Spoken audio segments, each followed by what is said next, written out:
Hi అండి. మా terrace గార్డెన్‌లోని దొండకాయలు హార్వెస్ట్ చేస్తున్నానని చెప్పాను కదండీ! ముందు వీడియో కంటిన్యూషన్ అండి ఈ వీడియో. చూడండి ఎన్నొచ్చాయో చక్కగా దొండకాయలు. ఇలా చిన్న పెద్దవి అని కాకుండా అన్నీ కూడా కోసేస్తున్నానండి. ఆహ్, ఏదో వీడియోలో చెప్పినట్లుగా ఒక దొండకాయ పులుసు పెట్టు అన్నట్లుగా నేనిప్పుడు ఎన్ని దొండకాయలొస్తే అన్ని దొండకాయలకి తగ్గట్టుగా నేను ఉల్లిపాయలు వేసి ఫ్రై చేసేస్తానండి.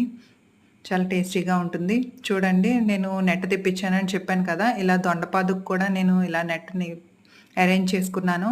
చక్కగా గ్రో అవుతుంది చూడండి ఎంత బాగానో. అది మనం కొంచెం దానికి సపోర్ట్ ఇచ్చామంటే చాలు చక్కగా గ్రో అవుతుంది. చక్కగా పాకుతదనమాట. అదంతా మనం ఈ ఈ దొండపాదు ఏంటంటే మనం ఇలాంటివే ఇంకొక దొండపాదు మనం పెట్టుకున్నామంటే సరిపోతుందండి మనకి కర్రీకి.